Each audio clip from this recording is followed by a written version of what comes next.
എരിയുന്ന ചിതയും കരയുന്ന മിടിയുമായി ചുടലക്കാരിയെ കണ്ടുപോയി സീത പെണ്ണിൻ കഥ കേട്ടു. കുടകിലെ കോട മഞ്ഞിൻ തണുപ്പിലും കോടാലിയേന്തി കാടേറും പോരും പിറകു പെറുക്കാൻ അച്ഛന് കൂട്ടായി പൊന്മകൾ സീതയും കൂടെ പോകും.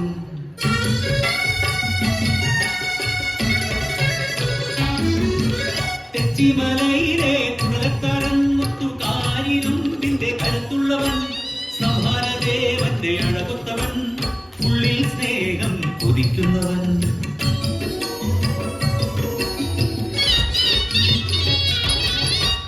കയ്യിൽ പിടിച്ചൊരു കുന്തത്താൽ മുത്ത് ചിതകുത്തി മറിക്കുന്ന കാഴ്ച കാണാം, മരം മടുപ്പിക്കുന്ന കാഴ്ച കാണാം.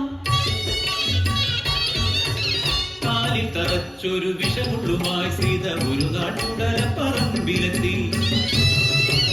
വിഷമുള്ളുമാറ്റി ഔഷധം വെച്ചവൻ ഭസ്മം പുരട്ടി മുറിവുകെട്ടി. ഇരുവരും അറിയാതെ മുട്ടിട്ടു പ്രണയം ചിരസാക്ഷിയായവർ ഒന്നു ചേർന്നു.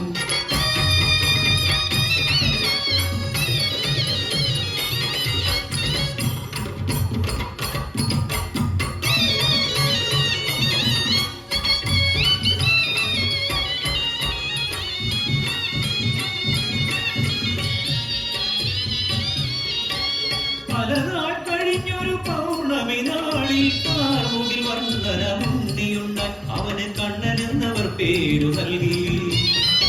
കണ്ണനൊരേരസ്സു വാങ്ങുവാനായി പട്ടണദേശത്തു പോയി മുത്തു. നിരന്ന് പലതു കഴിഞ്ഞെങ്കിലും മുത്തുവെ തിരികെ കണ്ടതില്ല.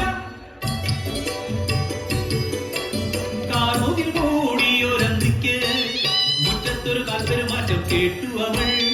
ആനന്ദത്തോടെ വാതിൽ തുറന്നു. മുറ്റത്തു നിൽക്കുന്നു നാടുവാഴിയും പണിയാളരും ചുടലപ്പറമ്പിൽ ഒരു ശവമഞ്ചവും. മുത്തുവെ തിരികെ കാണാകയാൽ സീത തന്നെ ശവം ദഹിപ്പിക്കണം. നാടുവാഴികൾ കൽപ്പനയാ.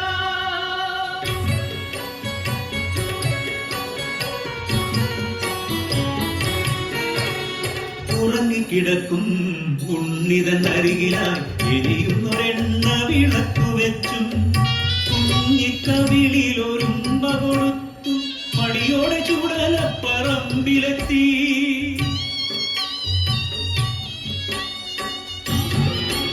ആളിക്കത്തുന്ന പന്തത്തിൻ വെട്ടത്തിൽ ശവത്തിൻ മുഖം കണ്ട് ഞെട്ടിത്തരിച്ചവൾ ഉണ്ണിക്കണ്ണന്റെ അച്ഛനതാ തൻ പ്രിയതമൻ മുത്തുവരാ ഒരുക്കിയ ചിതയിൽ പതനമറ്റ്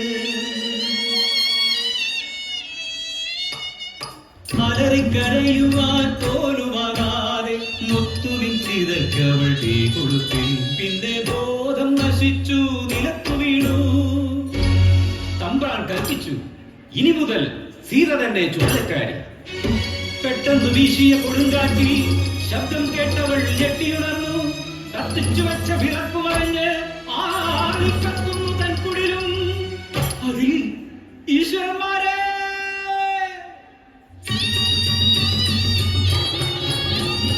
ഒരു ഭാഗത്തെരിയുന്നു പ്രിയതമന്റെ ചിത, മറുഭാഗത്തെരിയുന്നു പൊന്മകനും. തൻ പതിയെയും മകനെയും അഗ്നി വിടുന്നു.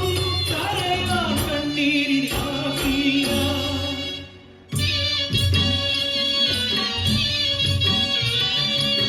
തെച്ചിമലമേലെ ചിതയിരിക്കാനായി നിറകണ്ണാലും ചുടലക്കാരിയുണ്ടേ.